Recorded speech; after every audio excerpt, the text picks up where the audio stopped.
Good morning. We're at 9 o'clock, so we're going to go ahead and get started. Welcome to our monthly Mornings with O'Keeffe program. My name is Molly Baker, and I'm the Adult Programs Manager at the Georgia O'Keeffe Museum. I'd like to begin by acknowledging the lands of the Pueblo people on which the sites of the Georgia O'Keeffe Museum stand. We recognize and honor their elders, past and present, and celebrate the vitality of their people today and into future generations. I offer this with humility and gratitude in acknowledgement of the need to confront the ongoing injustices of settler colonialism. I would also like to extend a thank you to our members and donors who are here today. Your support made this event possible. And if you're not yet a member and enjoy this program, please consider joining today. Visit gokm.org/membership to learn more. Throughout this talk, please place your questions in the Q&A box, which can be found at the bottom or top of your screen, depending on your device. We'll try to answer as many questions as we can at the end of the conversation. For the duration of this lecture, the chat has been disabled. Please note that following today's talk, a recording will be made available at the O'Keeffe Museum website in about a week's time. Captions in both English and Spanish will be available. So now it is my pleasure to introduce our presenters for this morning. I'd like to start by introducing Liz Neely, who is the Curator of Digital Experience at the Georgia O'Keeffe Museum, where she leads efforts to publish the art, historic home, and archives collections. She produced the digital publications Exhibiting O'Keeffe, The Making of an American Modernist, and Josephine Halverson, as well as a short film, Following Enchantment's Line, directed by Stephen J. Yazzie, Dene Laguna Pueblo, Anglo. Liz is joined by a very special guest this morning, Barbara Buhler Lynes, who is an art historian, curator, and preeminent scholar on the art and life of Georgia O'Keeffe. She's the author of Georgia O'Keeffe, Catalogue Raisonné, 1999, among numerous other publications, including her contribution to the Exhibiting O'Keeffe online publication. So without further ado, I would love to turn things over to our two speakers. Thank you so much. Thank you. Great. Thank you, Molly. And I want to shout out, this is Molly's first Mornings with O'Keeffe. So we're really excited to have her on board. I'm going to start out by giving a little background on exhibition histories and their place in our historical scholarship before we get started with our conversation. So for that, I'm going to share my screen. Exhibitions, whether in a museum, a gallery, or these days online, are a key feature in tracing an artist's career, reception of the artist's work, and intertwine with how the market values the work of that artist. The relationship between an artist, an exhibition, and a museum or gallery and its curators is a dynamic and essential collaboration that shapes the presentation and interpretation of artworks and ultimately reflects the context of the time of the exhibition. The picture that we're looking at here, some of you might have seen this if you watched the July Mornings with O'Keeffe with Dr. Ann Daly, is an image by Alfred Stieglitz of the 100 pictures in 1923. And I love these exhibition photographs. As the curator of digital experience at the O'Keeffe, my work centers on how technology can provide new kinds of access and interpretations surrounding the art and life of George O'Keeffe. Lucky me, right? For the past couple of years, I've been leading several projects to provide more access to information surrounding historic exhibitions. I'll quote a former O'Keeffe research associate who supported these efforts, Emily Leon, who is listening today. So hello, Emily. Exhibition histories, I quote, exhibition histories provide research practitioners with a variety of tools ranging from politics and policies of institutions to retracing histories of ideas. Her research additionally sought to look at how digital access to this information provides, quote, one way of extending the life of an exhibition and revisiting it.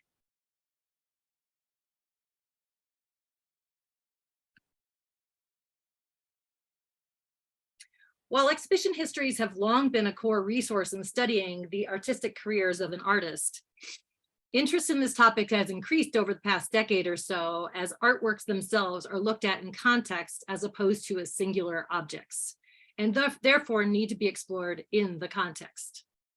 In a critical bibliographies article in Art Journal, art historians Julian Myers and Joanna Slubzinska share that, I quote, art history has long included studies of exhibitions as episodes or turning points within more expansive narratives. In the last decade, and this was written in 2017, though this technique was once intrinsic to social histories of art, has gained a certain autonomy. More resolutely devoted to art's public formations, the history of exhibitions has manifested in symposia and exchanges at our institutions worldwide, a raft of recent publications, and a flock of dissertations that have taken exhibitions and curating themselves rather than art and artists as their primary focus.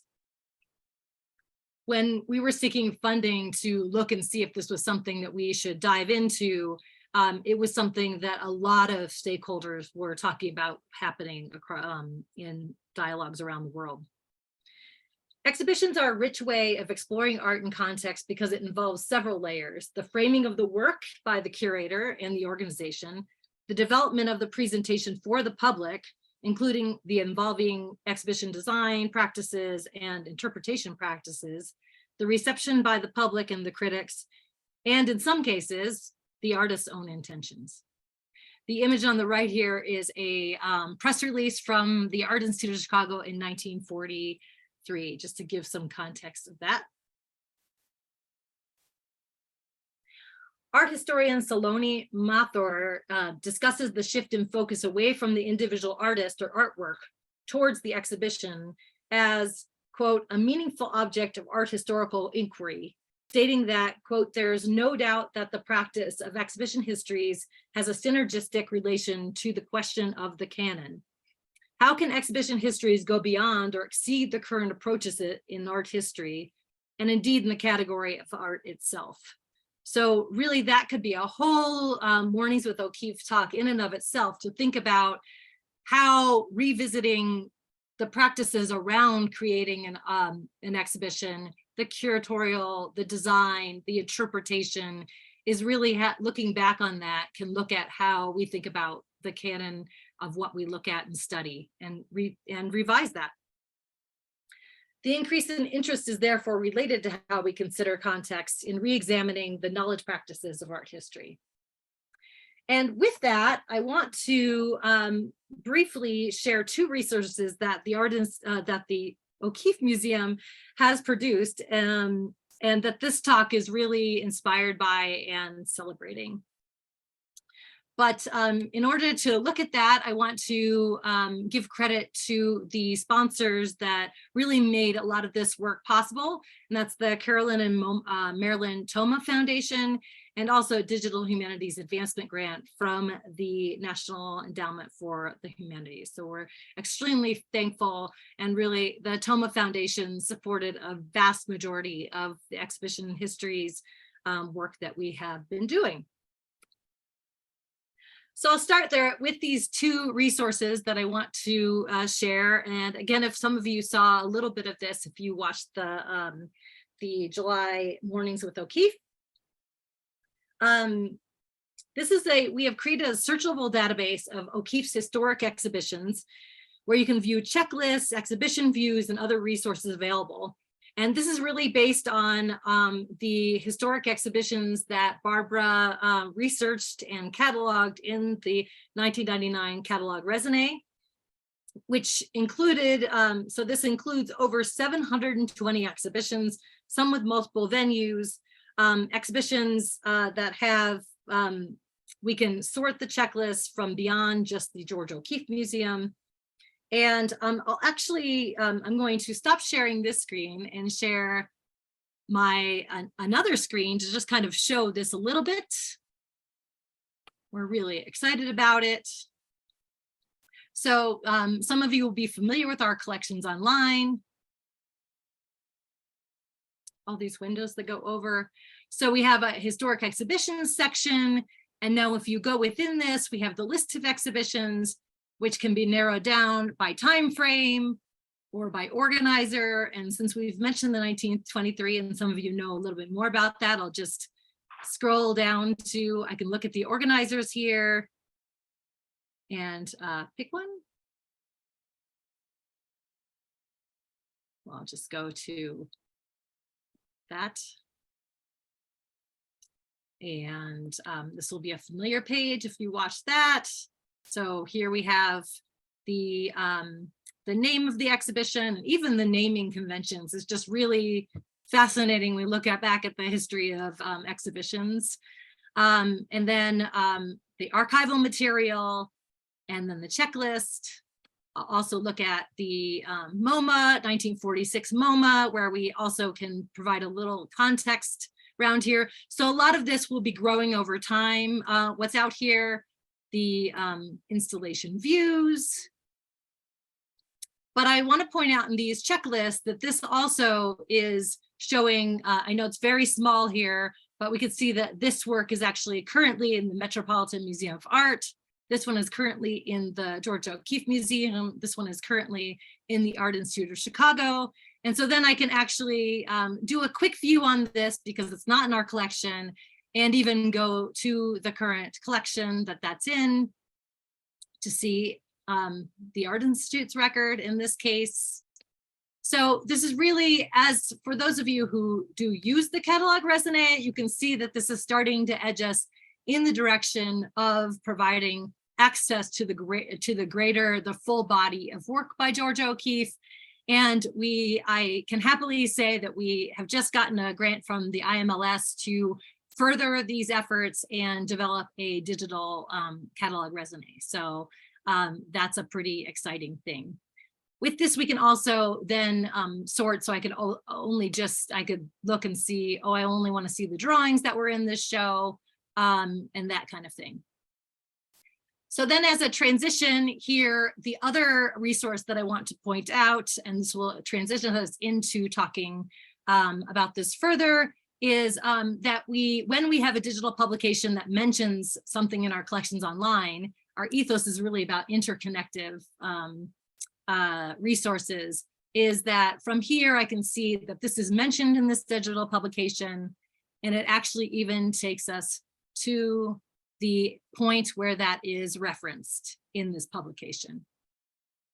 So because this brought us to this publication, I just want to say that because there were 720 exhibitions in our historic exhibitions searchable database, we wanted to have a way of diving into some of these to give even more context. So that was the origin of why we wanted to do Exhibiting O'Keeffe. And I will go to the next page here just to kind of show. So this really dives into those first exhibitions that were inspired or coordinated by Alfred Stieglitz. The first major retrospective at the Art Institute of Chicago in '43, the retrospective in '46, the Museum of Modern Art, and the Texas exhibitions. And we'll get in a little bit more to the 1946 because we have Barbara here, but we can see that we also have art historians, Alexandra Dean, Sarah Kelly Oler.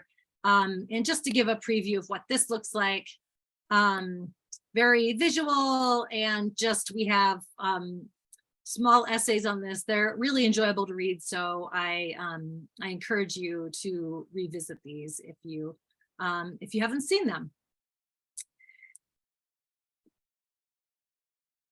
And neither of these resources would be possible without the many, many, many, many years of efforts and research done by Barbara Buhler Lynes. When I've been working at the O'Keeffe Museum now, let me unshare,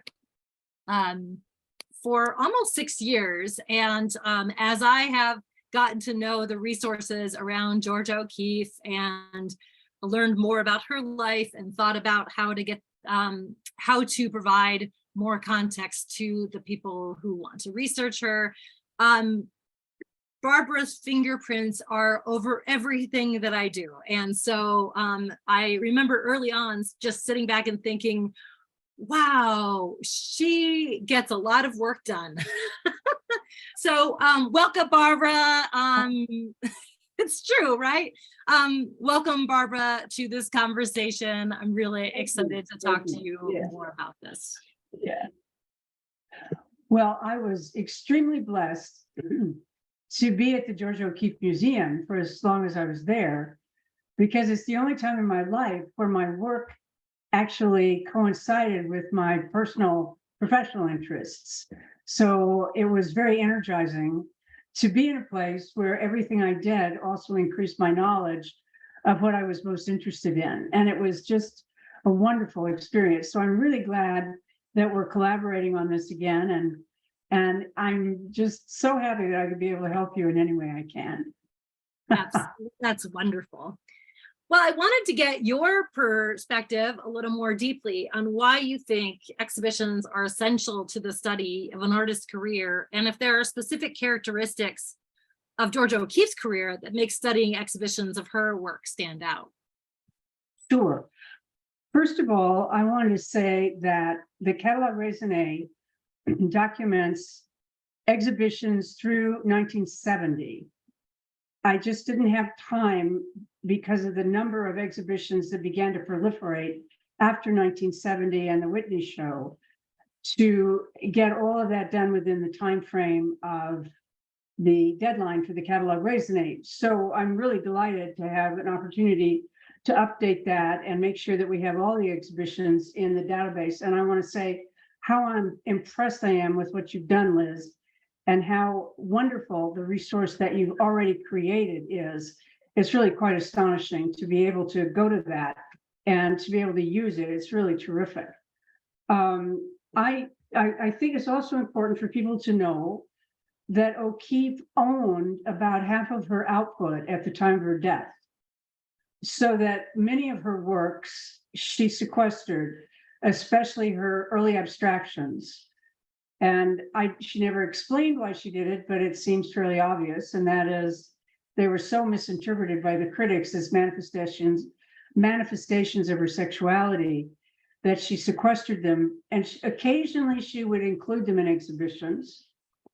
And it's also important, I think, to know that she played a major role in choosing the works that were included in her major exhibitions. The first retrospective in Chicago, she was very good friends with Dan Rich.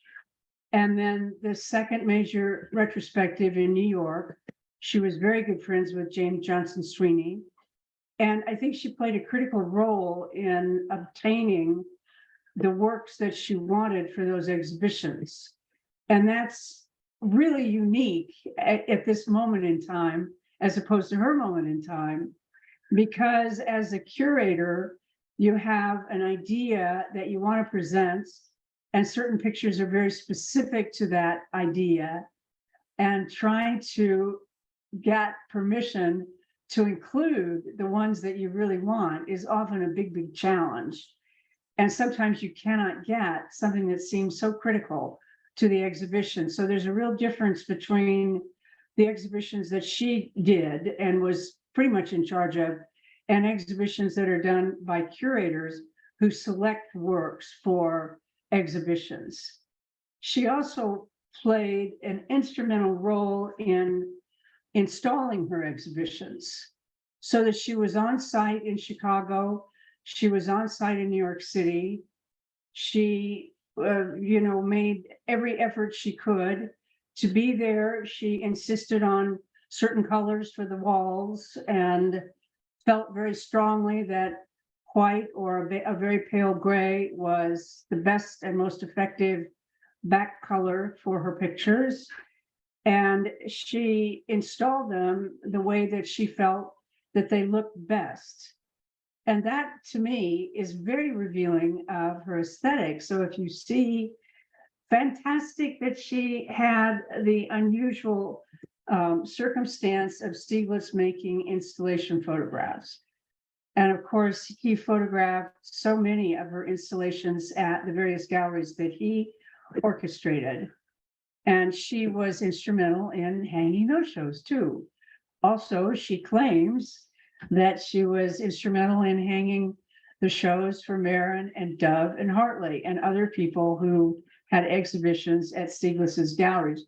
She called herself the exhibition slave because she was so involved in doing that.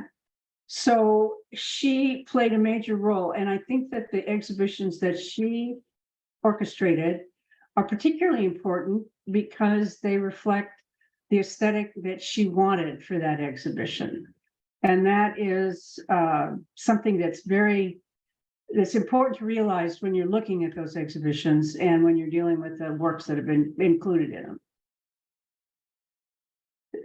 So I think that in the what was a really nice surprise, somewhat surprise, is that when we did Exhibiting O'Keeffe and had those various exhibitions, it did really show that the importance of those relationships that you mentioned, that she was really in partnership with some of the key players to make those exhibitions. And that actually ended up affecting that in the long run. So you can see throughout that the different names turn up over and over again. So I thought that was interesting. Yes. When in her involvement, when you look at that, and yeah, there's the aesthetic of the wall color and that kind of thing. As you looked over time, as when there was documentation, in terms of how she placed artwork and what she put together, did you see an evolution in that over time with her, or it was kind of different depending on the works that she had available or wanted to show at any time? Well, she chose, as you just pointed out, she chose certain pictures consistently because she really valued those pictures and really felt that they were extremely important to include in her exhibitions, especially retrospective. One of the interesting things I discovered about the 1946 exhibition in New York City at the Museum of Modern Art was that among the early drawings that were on display, none dated from 1915, which is the year she made her seminal charcoal drawings. Mm-hmm. None of those was included in the exhibition. However, the checklist dates the 3 drawings that were in the exhibition to 1915, even though the research that I did on the Catalogue Raisonné and other scholars' work on those particular drawings demonstrate that they were made in 1916. And it was interesting to me that happened. And that is, first of all, why wouldn't she put one of her seminal abstractions in that exhibition? And secondly, why would she allow the checklist to list them as 1915, the ones that were there? And I think a lot of it has to do with the fact that the aesthetic of those works and the importance of them, one was Blue Lines, which she adored as a picture. That's a major, major picture. And in the museum exhibition at MoMA recently, Take Time to Look, her 3 versions of that image were placed together. And that exhibition was revelatory in so many ways in terms of O'Keeffe's aesthetic. And it really made the point of how she worked in different phases of her career.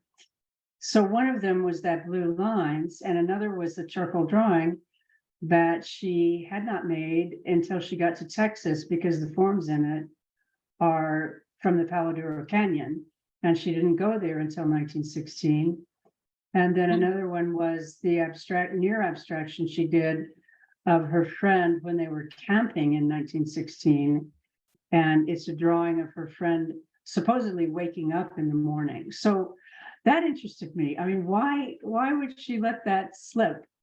And I think that ultimately the quality of those drawings that dated from 1916 were more important to her in ways in 1946, so that she wasn't thinking about focusing on the original specials. She was focusing on 3 other drawings. And of course, the specials were especially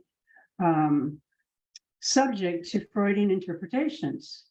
So to leave them out was really important to her because she didn't want to bring that issue up again, although she included paintings in the exhibition, such as Music Pink and Blue, that have always been quite provocative in its forms.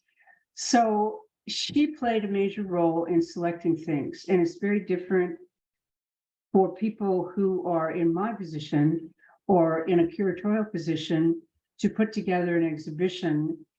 And it's never quite what you exactly want.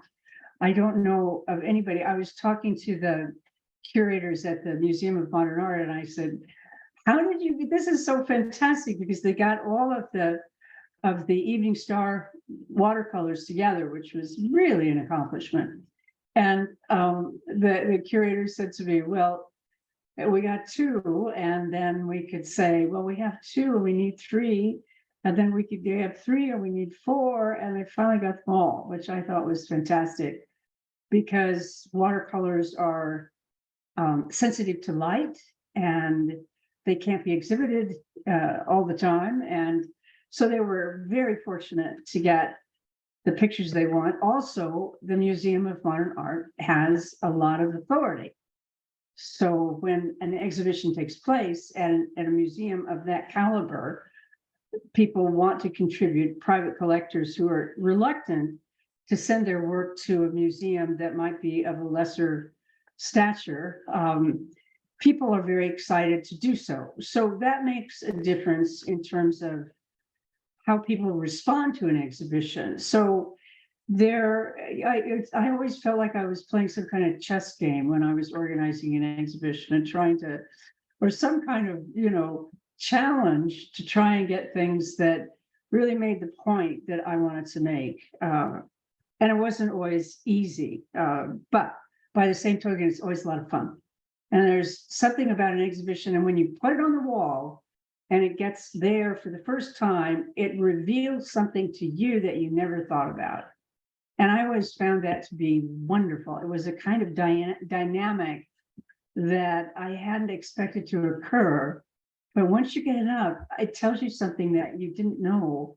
It reveals something about how it's put together that is very exciting. So I find doing that kind of work to be compelling. And I was so pleased for the curators at MoMA, because that is the first time a retrospective of O'Keeffe's art has been there since 1946. Oh, wow. Wow. I mean, there have been exhibitions with works by O'Keeffe in the exhibitions, but not a retrospective. So back in New York, she is, which is fantastic.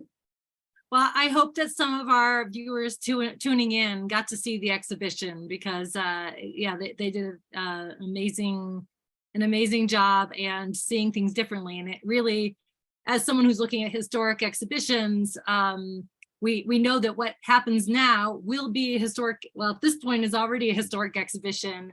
And so thinking about moving forward, how these, how the great work that a lot of curators are doing with O'Keeffe now is really pushing forward our understanding. So it's exciting. Yeah. I'm going to change gears a little bit. So one of the ways that we study and revisit past exhibitions is by examining the reception and influence of an exhibition. Your first published book was, I think I got that right, it was your first published book. It was O'Keeffe and the Critics, 1916 to 1929, which you published back in 1989. Took this approach. What led you to focus on this topic at the beginning of your researching career? Well, I was newly ensconced in Baltimore, Maryland, when that exhibition opened. I had moved from Dartmouth College, Hanover, New Hampshire, and I had moved to Baltimore, Maryland, and was teaching at the Maryland Institute College of Art. And I went to that exhibition, and I was working on a book about Italian Renaissance art, because my PhD is in art history, is Italian Renaissance art. And I was working on a 15th century painter who was very prolific by the name of Vici di Lorenzo, which probably no one listening today has heard of. But anyway, he was hugely prolific in Florence, had a huge workshop and probably produced more altarpieces than any other artist working at the time. And I became and he was very retardataire, in the sense that he wasn't Masaccio. He wasn't, someone who carried on the tradition of Giotto and innovation. And I became very interested in the idea of tradition in Italy and the fact that tradition trumps innovation in their lifestyle, in their thinking, and in their daily lives. And certainly in what they commission for works in churches, altarpieces, and in their homes. So I started working on a book on popular taste in Florentine art. And that was considered heretical at the time because we taught art history in a very different way. And about at the same time, I was trying to find a mechanism for setting that book up differently. And a friend of mine suggested to me, well, why don't you deconstruct the idea of the avant-garde? Because the idea of the avant-garde, or something that's innovative and progressive, is something that develops in the 19th century, at the end of the 19th century, that value that we place on art. And so that led me to Stieglitz, who was a huge innovator in New York City, the first American gallerist and photographer, internationally known photographer, who promoted both American and European modernism. And so he was, and of course, that led me to O'Keeffe. And just about that time, the National Gallery opened that exhibition, the centenary exhibition in 1987. And I was fortunate enough to be able to visit that museum, that exhibition, many, many times, where I saw for the first time a lot of her early work, especially some of the abstractions. Now, see, that exhibition is one of the first to present objects that had not been seen before in terms of her early abstractions. Some of them had been included in earlier exhibitions, but I was bowled over. And I've been interested in talking to other people who also were bowled over by a show that they saw of her work, especially the Whitney show in 1970. I know that other art historians I've talked to have, or biographers, have gone to shows and just been bowled over. Well, I was bowled over too.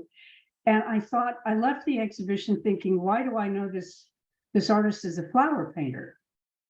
So I wrote a proposal to the UMI Press, which was publishing criticism at the time, criticism of artists' exhibitions and so forth. And Don Cuspit was the editor of that series. And I wrote a proposal saying that I would like to try and unravel that question for myself. And that is, if she was such an innovator in 1915, 1916 through 1921, with all these incredible abstractions, why do we know her as a flower painter? And to my surprise and delight, I got a contract in the return mail for O'Keeffe, Stieglitz, and the Critics.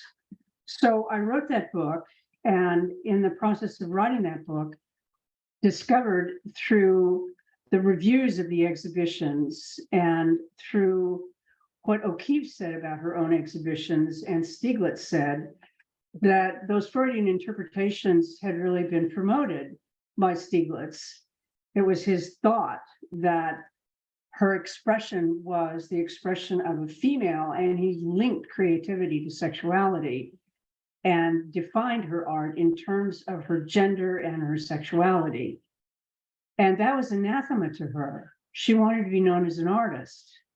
She wanted to be thought of as an equal. And so what I demonstrated in that book was that those Freudian interpretations were imposed on her work, and what she did as an artist to try and get around that. And I've since written other things to demonstrate that she waged a fairly silent war beginning in 1923 with the inundation of Freudian interpretations of her 1923 show to separate herself from those interpretations. Ironically, she chose flowers to move into representational imagery. So she moves away from abstraction in the 20s, which a lot of other artists were doing too, but I think with O'Keeffe, it had a specific purpose, with her thinking that if I paint something that's recognizable, how are they going to say it's about my sexuality? Of course, she shouldn't. I think it's pretty tongue-in-cheek too, because she couldn't have picked anything that is more sensual and sexual than a flower, and she focuses on the internal organs of flowers frequently by presenting them close up as if seen through a magnifying lens. But I think she also knew that flowers are androgynous in their centers, and that is they're filled with male and female parts. So I think she had a good laugh on the critics, about the critics who talked about her flowers again as expressions of her sexuality. And she finally made a statement about it. And she said, you know, you're hanging all your associations with flowers on my flowers. And you're thinking about my flowers as you think about them and not as I do. I don't think that way. But it took her a long time to assert herself that way, because she really wanted to succeed as an artist. The man who was promoting her work was one of the most prominent figures in the New York art community. And to have a fight with him in the press or anywhere else, maybe other than in their private house, in the privacy of their house, would have been problematic. So she fought this in other ways. And then, of course, I contend that she became more and more subject to dressing quite severely. She had always had a severity about her, but she began to only be photographed in black and white and in very severe poses, etc. And when she finally got control of her self-image, which is after Stieglitz died, she really asserted that, so that she didn't employ photographers, she invited photographers to come and photograph her. And she really redefined herself as a professional, as a serious artist. And of course, age was on her side, because as she aged, the allusions to her sexuality and to aspects of her gender receded.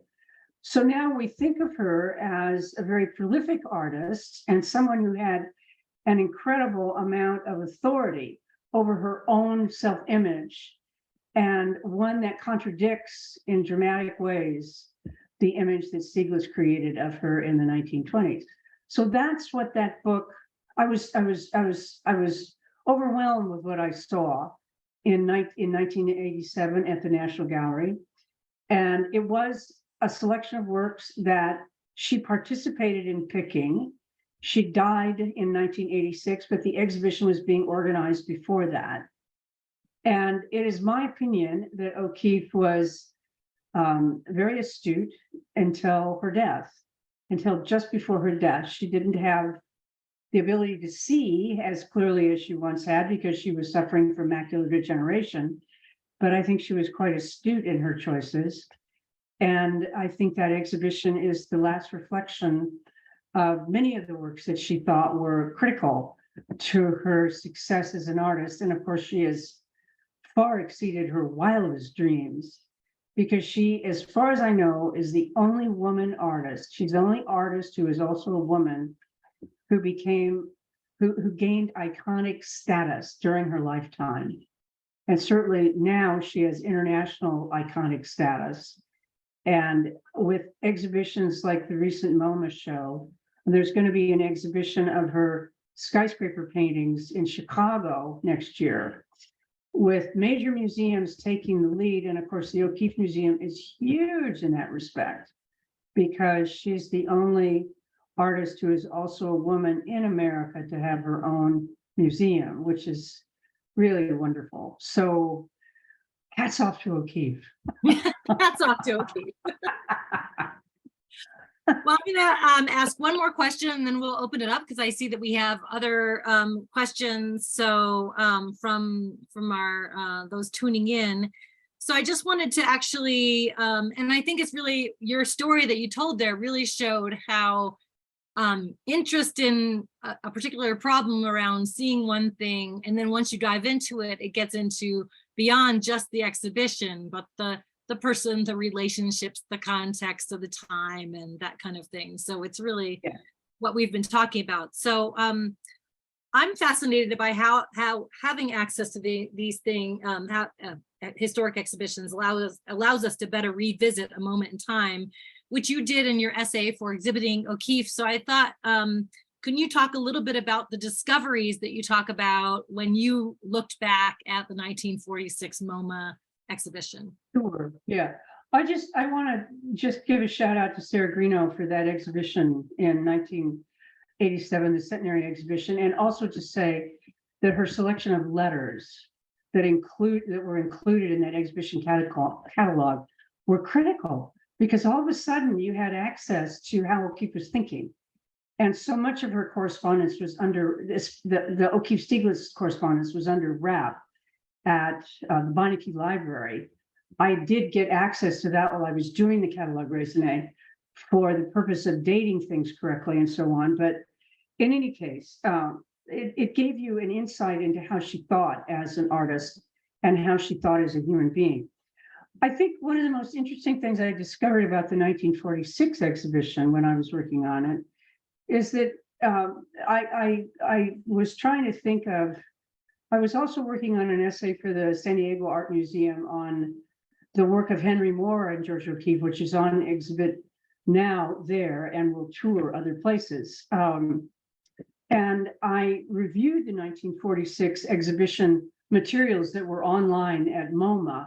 And also I asked for various materials that they graciously sent to me because we were all in lockdown and COVID at that time. And what I discovered in doing the research for that and the essay that I wrote for you, Liz, and for the O'Keeffe Museum was to dismantle the myth that Stieglitz said, finally a woman on paper, when he first saw O'Keeffe's work on December 31st, 1915. And I began to look at that phrase in the criticism and realized that it didn't materialize there until 1928. And it was supposedly an eminently quotable phrase. And had it been uttered earlier, it seemed to me that it would have been picked up in the criticism.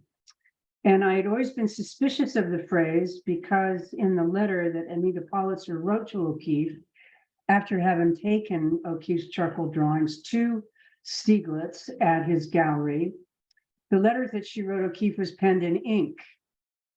And it actually states what Stieglitz said, which was a very circumspect reaction, such as, oh, you say a woman did these? Oh, they're very fine things. Oh, I might think of showing these someday.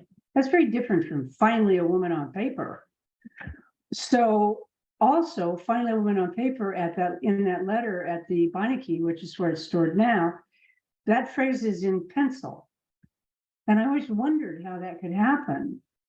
And I discovered in dealing with the exhibition in 1946 that the subtitle of it was Finally a Woman on Paper. And I realized that probably Stieglitz played a role working with James Johnson Sweeney and O'Keeffe in subtitling the show that. And it was in 1946 that phrase really took off. And it's been repeated in the criticism ever since. And you'll have to read you can read the essay that I wrote and discover how all that happened.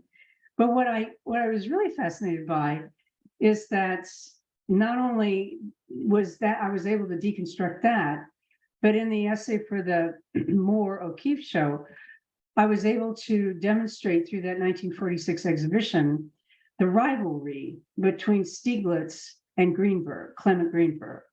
And Clement Greenberg was in a position to try and take Stieglitz's position of authority. He wanted it very much, and he did get it. Because in 1946, during O'Keeffe's show, Stieglitz died. And at that point, Clement Greenberg was on the rise. But I demonstrated in that essay for the show in San Diego that there were earlier publications that had promoted Stieglitz as this major major person in the development of American art. And I discovered that in the criticism of that show, which the same people reviewed the show, her show and Moore's show, that the vitriol of Clement Greenberg's response to O'Keeffe's show revealed a rivalry between Stieglitz and Clement Greenberg that we knew about, but it provides a new perspective on it. Because the person that the criticism most celebrates in 1946 isn't O'Keeffe, it's Stieglitz. And Sweeney's responsible for that. Sweeney and I think Stieglitz worked with him. And I know that at one point, Sweeney wanted to show O'Keeffe's work, Stieglitz's photographs in a separate gallery with O'Keeffe's show. And that was nixed, probably by O'Keeffe, although Stieglitz said he did it. And that's another thing. I just want to say this about the MoMA show. It's the first show I've been to where you don't even think about Stieglitz. And that's really tough because you always think about O'Keeffe and then you think about Stieglitz. So one of the hardest things is to separate them. I'm not even sure it can be done, but it really did not resonate with, that show did not resonate. In other words, there weren't pictures of O'Keeffe, and it was truly an O'Keeffe exhibition, and I really responded to that. I thought it was wonderful. So, okay, thank you. Sorry, I'm so long-winded. No, I love it. We want to, it's great to hear the depth. So I see that we have some questions. So Molly, do you want to help us with some of those questions? And I'll also drop some links to the publication and the historic exhibitions in there. So what do we have, Molly? Hey, yes, absolutely. And thank you both so much as well. It's just been a fascinating topic, and how exhibition history is such a critical part of art historical research. It's been so fascinating. Let us take a look. We have a question from Linda. She's very interested in hearing from both Liz and Barbara why you think there were 77 years between the 1946 MoMA retrospective and the 2023 exhibition that just closed. And she adds that it was a real treat to hear from you both. I think you probably have a better answer for that, Barbara, so I'll leave it to you. Well, first, the exhibition of the retrospective at the Whitney brought O'Keeffe back to New York in 1970. So there was another retrospective of her work then. And then the centenary show traveled to the Met. So there was another example of her work in New York City in 1987. I think that the New York critics have never gotten over the fact that O'Keeffe left New York.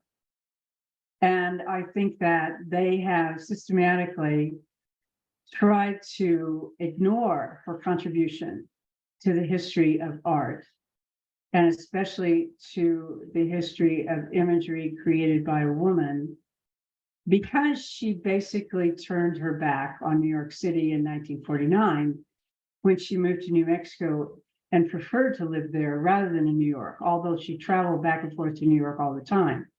So I think there's a residual resentment. There's also in 1990, I guess it was 2009, the Whitney show, we did the abstraction show at the Whitney. And that is when, people realized for the first time, I think, I'm trying to think of the major critic who wrote about it in New York, said that finally the title of his essay was out of the ghetto, because we again didn't show, well, maybe Barbara did. I think Barbara Haskell did include some images of Stieglitz, of O'Keeffe by Stieglitz in the show. I didn't show any of those when the show came to Santa Fe. But anyway, what's his name? Everybody knows his name. I can't think of it. He's married to the other really important art critic, Roberta Smith. Can anybody think of his name? Sorry if he's listening. I'm sure he isn't. Anyway, the point is, that was one of the first times that the New York art critics really saw the exhibition for what it was. And although Roberta Smith did a sort of curveball reaction, a review of the MoMA show, I think the MoMA show was quite amazing. And I think that they were not trying to push the modernism of O'Keeffe's interest in repeating a form and getting it just right. I think that was part of her process. And that was a process that, emanated from earlier artists capturing the same subject over and over again. So, but I thought it was just a terrific show. There were critical reviews of it, but I thought it was great. So does that answer the question? I think so. I'm going to jump in because I'm just got a chance to look at the questions, and I see one from Wanda Korn, and who I know you know. Barbara, Rich, and Sweeney were O'Keeffe's first important curator interpreters after Stieglitz. Then came the women biographers, scholars, and curators who have largely been the influencers in researching and telling O'Keeffe's history. What are your thoughts about this trajectory? Well, I haven't really thought about that much. So very provocative question. Thank you, Wanda. I think, you know, when I was writing O'Keeffe, Stieglitz, and the Critics, I didn't realize that I was writing the first critical book about her, the first art history, you know, examination of her work. There had been a biography published in 1980, and there were other works that were published right after mine, Sarah Peters' book, Becoming O'Keeffe, and there were other biographers, Roxana Robinson's biography, and then many others began to publish about O'Keeffe. And but there are also men who write about her. I don't know what the answer to that question is, but I will think about it. And I think it's an interesting trajectory, and I think it's about time women took the reins on this issue. I think O'Keeffe paved the way for other women. And I think her art is extraordinarily important, but even as important is the fact that she made other women artists feel that they could succeed. And it was a tough road to hoe, especially for O'Keeffe, although she had the extraordinary advantage of crossing paths with one of America's most important dealers and promoters of modern art, namely Alfred Stieglitz. So it's really hard to separate the two. When talking about one, you almost have to talk about the other. But I think that she was extremely fortunate that that happened. And I don't know, I look forward to the exhibition in Chicago, and that's also organized by women. So I suppose what it says is that women increasingly have authority in the art history community, which I think is really great, because for a long time they didn't. So great work Wanda has done also, and many others. So let's move forward on that. I'll think about it more and we'll have another conversation, Wanda.